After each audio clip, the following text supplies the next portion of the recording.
Fracture me. Chapter 13. The roads are almost entirely abandoned. The sun is high and the wind is bitingly cold, and though the rain has stopped, the air smells like snow, and I have a feeling it's going to be harsh. I wrap James more tightly in my arms, shivering against a chill coming from deep inside my body. He's fallen asleep again, his small face buried in the crook of my neck. I hug him closer to my chest. With the opposition destroyed, there's no need to have many if any troops on the ground. They're probably clearing out the bodies now, cleaning up the mess and putting things back in order as soon as possible. It's what we always did. Battle was necessary, but cleaning it up was just as crucial. Warner used to drill that home. We were never to allow civilians time to grieve, we could never give them the opportunity to make martyrs of their loved ones. No, it was better for the deaths to seem as insignificant as possible. Everyone had to go back to work right away. So many times I was a part of those missions. I always hated Warner. Hated the re-establishment and all it stood for, but now I feel even more strongly about it all. Thinking I'd lost James did something to me last night. And the damage is irreparable. I thought I knew what it was like to lose someone close to me, but I didn't, not really. Losing a parent is excruciating, but somehow, the pain is so very different from losing a child. And James, to me, in many ways, feels like my own kid. I raised him, took care of him, protected him, fed him and clothed him, taught him most everything he knows. He's my only hope in all this devastation, the one thing I've always lived for, always fought for. I'd be lost without him. James gives my life purpose. And I didn't realize this until last night. What the re-establishment does separating parents from their children. Separating spouses from each other, basically ripping families apart, they do it on purpose. And the cruelty of these actions hadn't really hit me until now. I don't think I could ever be a part of something like that again.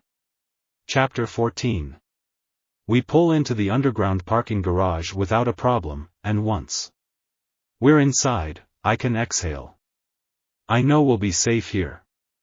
The 9 of us clamber out of the tank and stand around for a moment. Brendan and Winston are holding fast to each other, still recovering from their wounds. I'm not sure what happened to them, exactly, because no one is talking about it, but I don't think want to know. Alia and Lily help Castle down from the tank, and Ian is close behind. Kenji is standing next to me. I'm still holding James in my arms, and I only put him down after he asks me to. You guys ready to go? ICC.DN ask. Shower? Eat some breakfast? That sounds great, man, says Ian.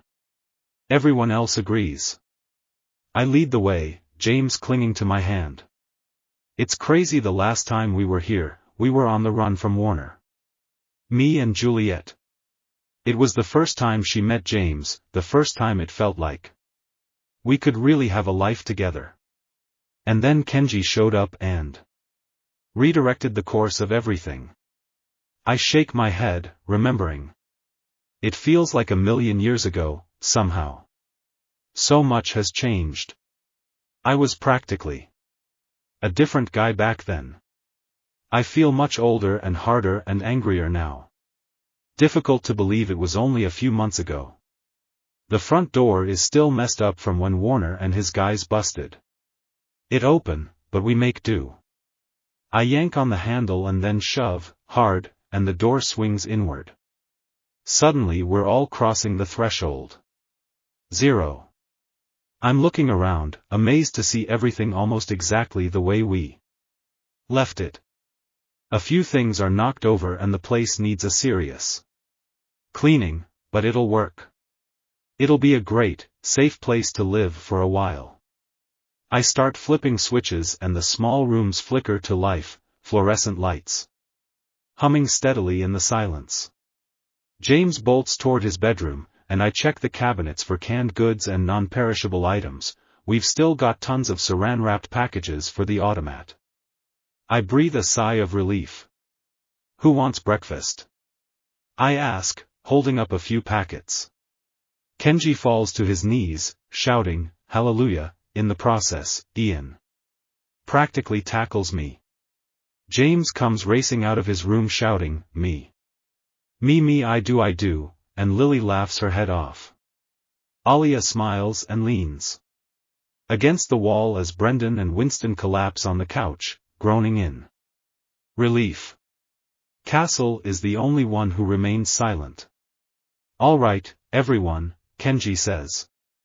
"Adam and I will get the food going. And the rest of you can take turns washing up. Also, I hate to be super obvious here, but there's only one bathroom, and we all have to share, so let's please be aware of that. Adam's got some supplies, but not too much. So let's be frugal, okay? Let's remember we're living on rations now. Consideration is crucial."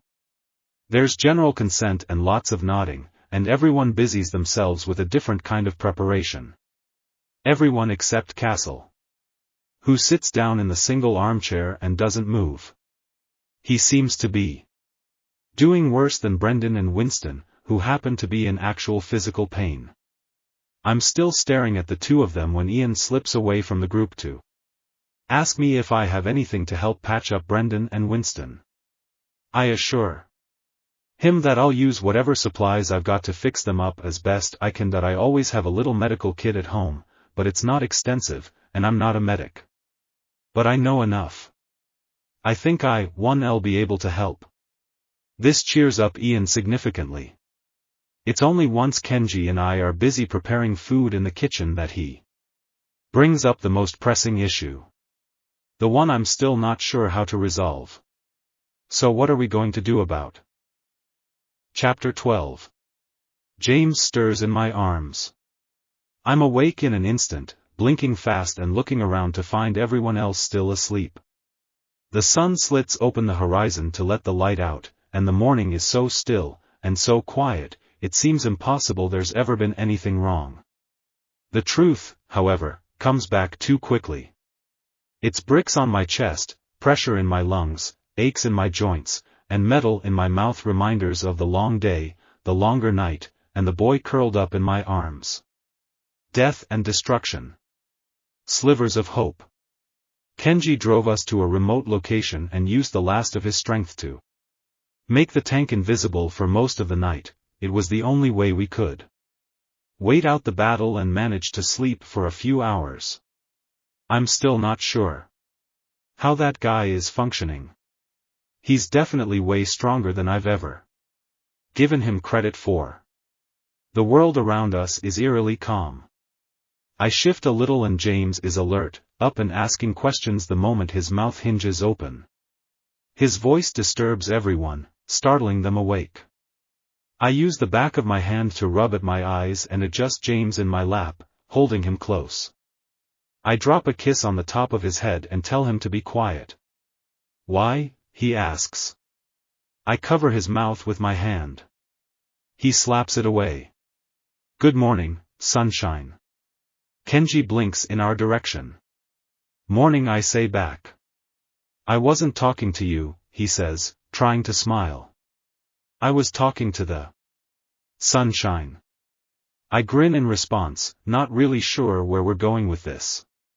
There's so much to talk about, and so much we don't want to talk about, that I don't know if we'll ever talk at all. Glance back at Castle and notice he's wide awake and staring out the window.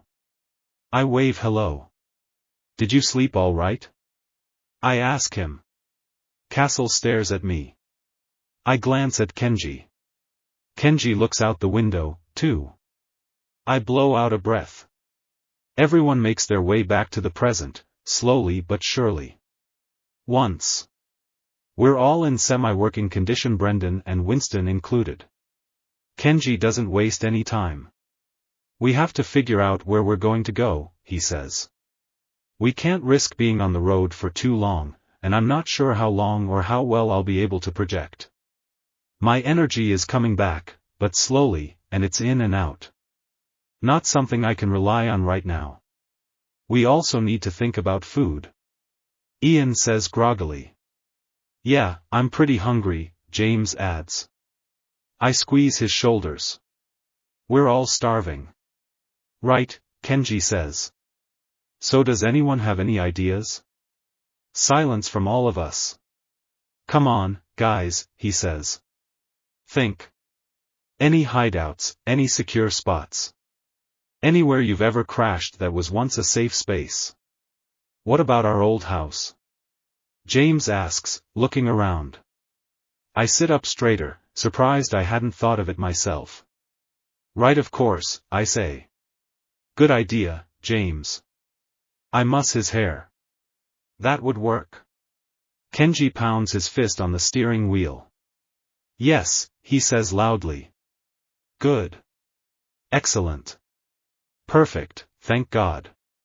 But what if they come looking for us? Lily asks. Didn't Warner know about your old place? Yeah, I tell her.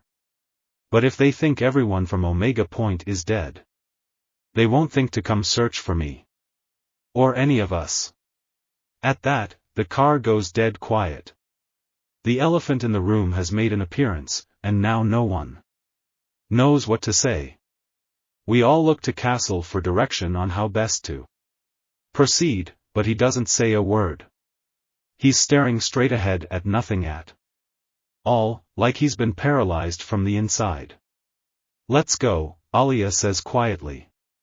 She's the only one who responds to me, and she offers me a kind smile as she does. I decide I like her for it. We should secure shelter as soon as possible. And maybe find James something to eat. I beam at her. So touched that she would speak for James. Maybe we could find something all of us could eat, Ian cuts in. Grumpy. I frown, but I can't blame him. My stomach has made a few protests of its own. We should have plenty of food back at the house, I say. It's been paid for through the end of the year, so we'll have just about everything we need. Water, electricity, a roof over our heads, but it'll be tight, and it'll be temporary. We'll have to come up with a more long-term solution soon. Sounds good, Kenji says to me. He turns back to look at everyone. We all in agreement here? There's a murmur of consent, and that's all we need, really, before we're off and heading back to my old place. Back to the beginning. Relief floods through me. I'm so grateful to be able to take James home. To let him sleep in his own bed. And though I know better than to ever say it out loud, a small part of me is happy that our time at Omega Point is officially over. There's a silver lining in all of this, and it's that Warner thinks we're all dead. And even though he's got Juliet now, he won't have her forever. She'll be safe until we can find a way to get her back, and until then, he won't come after us. We can find a way to live, away from all the violence and destruction. Besides, I'm tired of fighting. I'm tired of being on the run and always having to risk my life and constantly worrying about James. The first just want to go home. I want to take care of my brother. And I never, ever, ever want to feel what I felt last night. I can't risk losing James, not ever again. Juliet? Kenji asks, tossing an automat packet into a bowl. I'm already worried we waited this long to go after her. I feel myself pale.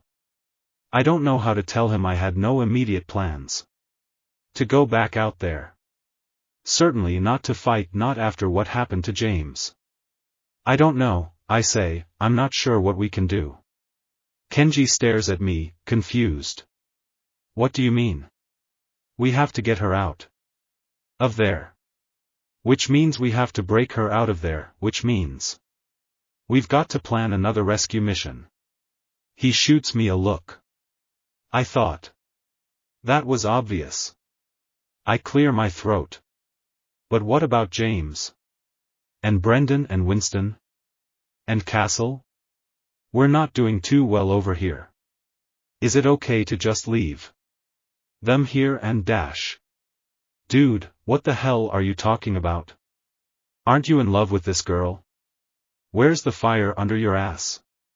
I thought you would be dying to get to her right now. I am, I say urgently. Of course I am. I'm just worried it's so soon after they bombed Point that the longer we wait, the worse it's going to get. Kenji shakes his head. We have to go as soon as possible.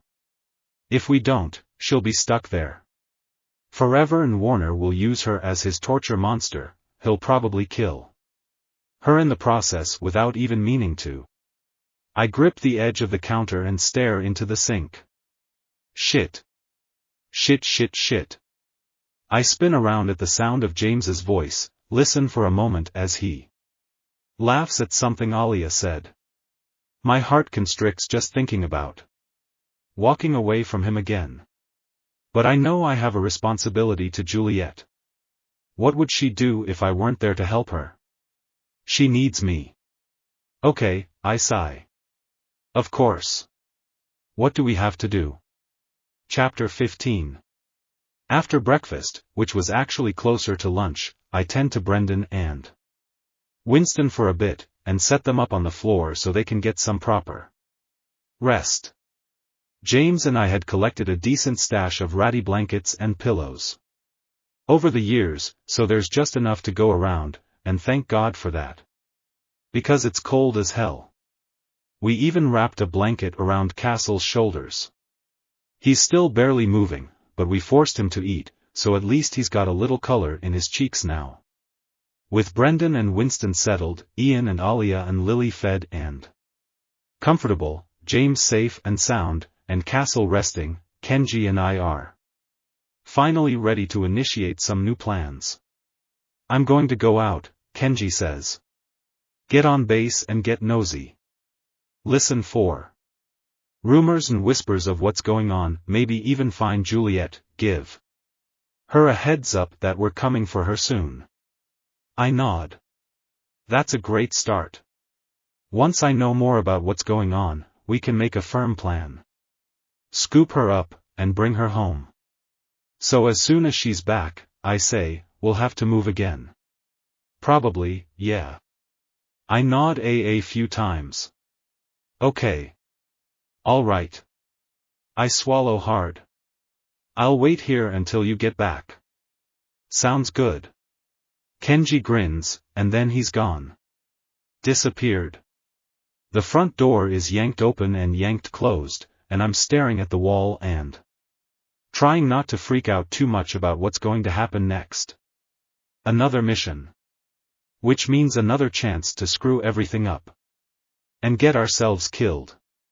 And then, if we're successful, we're rewarded with more running, more instability, more chaos. I close my eyes.